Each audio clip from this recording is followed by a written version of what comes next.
Bonjour à tous, bienvenue à l'ambassade Pro Bike Shop. Aujourd'hui, on fait un top 5 pour bien régler ses suspensions. Le numéro 1. Alors, le numéro 1, pour bien régler ses suspensions, c'est tout simplement bien mettre la bonne pression, le bon sag. Le bon sag, qu'est-ce que c'est? Eh bien, c'est l'enfoncement de votre fourche en statique ou votre amortisseur en statique lorsque vous montez dessus. Il faut savoir que chaque marque, en fonction du modèle et en fonction de la pratique, va conseiller un sag, donc un enfoncement. Bien souvent, on est sur des sags qui varient entre 20 et 30%, c'est-à-dire que cette petite bague que vous avez sur votre amortisseur ou votre fourche qui est ici, ce petit joint, eh bien, va matérialiser tout simplement, quand vous allez monter dessus, l'enfoncement. Si on est dans les 30% de l'enfoncement total, c'est qu'il est bien réglé, si c'est 30% qui était préconisé. Alors, le numéro 1, bien entendu, c'est mettre la bonne pression, bien entendu, puisque c'est la base de tous les réglages qui vont s'en suivre. Quand vous avez une fourche ou un amortisseur hélicoïdal, qu'est-ce que c'est? Bien, tout simplement, à la place d'avoir une précontrainte à air, un ressort air, eh bien, vous avez un ressort métallique. Alors, quelle est la différence par rapport à la pression à mettre? Eh bien, lorsque c'est un ressort, il faut choisir tout simplement le bon tarage. Le tarage, qu'est-ce que c'est? C'est, on va dire, le niveau de flexibilité de votre ressort, eh bien, c'est lui qui va vous donner justement cette souplesse et qui va remplacer le ressort air. Vous l'avez ici. C'est du 500, c'est des normes qui vont de 200 à 500, voire même un petit peu plus. Donc, il faut là aussi aller voir ce qui est conseillé par la marque par rapport au poids de l'utilisateur.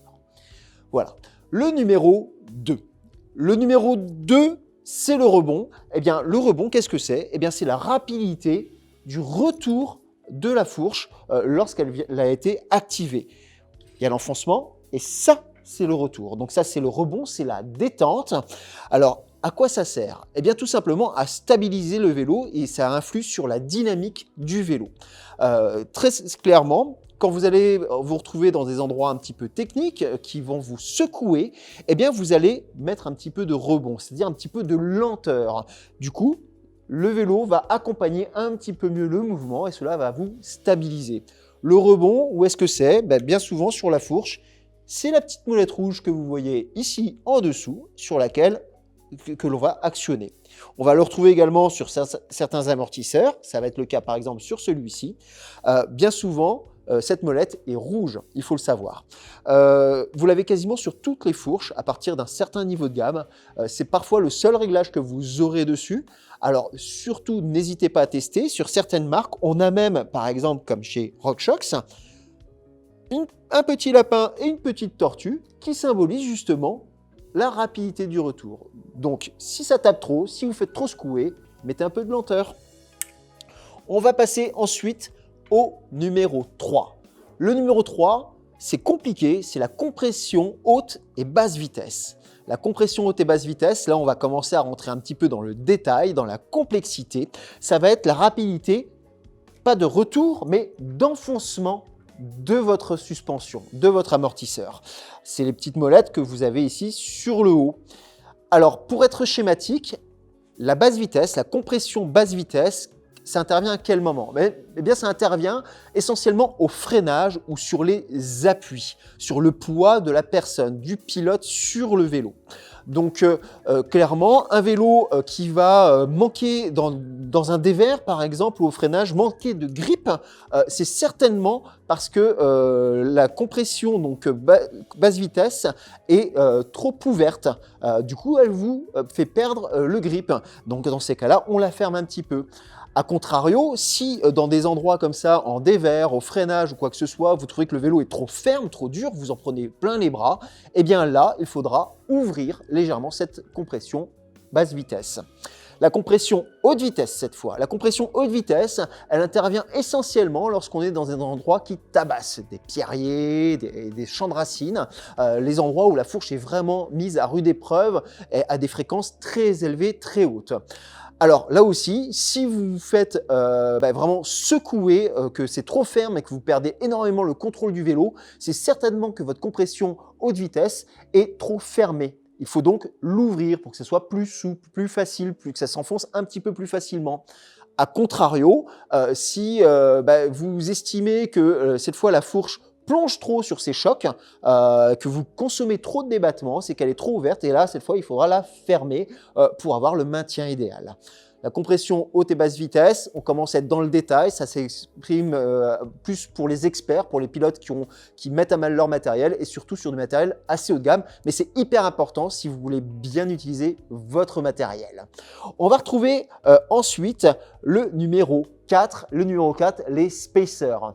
Les spacers, qu'est-ce que c'est? Alors ça existe autant pour la fourche ou pour les amortisseurs et ça se destine exclusivement aux amortisseurs R et fourche R. Les spacers sont des ensembles de bagues que l'on va mettre à l'intérieur du volume d'air. Ça sert à quoi? Ça sert tout simplement à réduire le volume d'air, la cartouche d'air, et ainsi à augmenter sur la progressivité de l'enfoncement. Et oui, s'il y a moins d'air dans la chambre de compression, eh bien tout simplement, quand la fourche va s'enfoncer, elle va s'enfoncer de plus en plus, ça va devenir de plus en plus ferme au fur et à mesure que ça s'enfonce. Alors là aussi, ça va permettre d'avoir du maintien, ça va permettre dans la pente ou au freinage d'avoir une fourche qui ne plonge pas trop. Donc des spacers, il y en a sur certains amortisseurs, par exemple sur ce DVO, on va le retrouver sur ce système de bague, très simple à installer. C'est d'ailleurs très simple à installer, bien souvent, même sur les fourches. Sur les fourches, on va les retrouver sous forme de petits blocs plastiques, tout simplement, des petites bagues que l'on vient mettre, qui viennent se fixer tout simplement dans la cartouche R. On ouvre, on met les spacers, et on referme, et on remet l'air. Bien, tout simplement. Enfin, le numéro 5, et c'est un point qui est hyper important et pas des moindres, c'est l'entretien de votre fourche. Et oui, avoir une fourche qui fonctionne bien, le bon réglage, c'est bien, mais si vous avez une fourche qui est en bon état, aujourd'hui, c'est bien souvent négligé. Il faut savoir qu'une fourche ou un amortisseur, il y a de l'huile à l'intérieur, c'est des circuits hydrauliques. L'huile, avec le temps, elle s'amenuise, ses qualités s'amenuisent un petit peu, elle est de moins bonne qualité, moins fluide, et forcément, ça influe sur la qualité de fonctionnement et d'enfoncement de votre fourche et amortisseur, mais également sur son échauffement. Et oui, une huile vieille et usagée, elle va chauffer beaucoup plus vite, et du coup, votre amortisseur, votre fourche, va avoir tendance à durcir sur une longue descente. Donc, bien entendu, pensez à emmener régulièrement votre fourche et votre amortisseur en entretien. Chez Fox, une fourche, c'est conseillé un entretien toutes les 125 heures. Chez RockShox, le premier entretien est à 50 heures et ensuite c'est à 200 heures.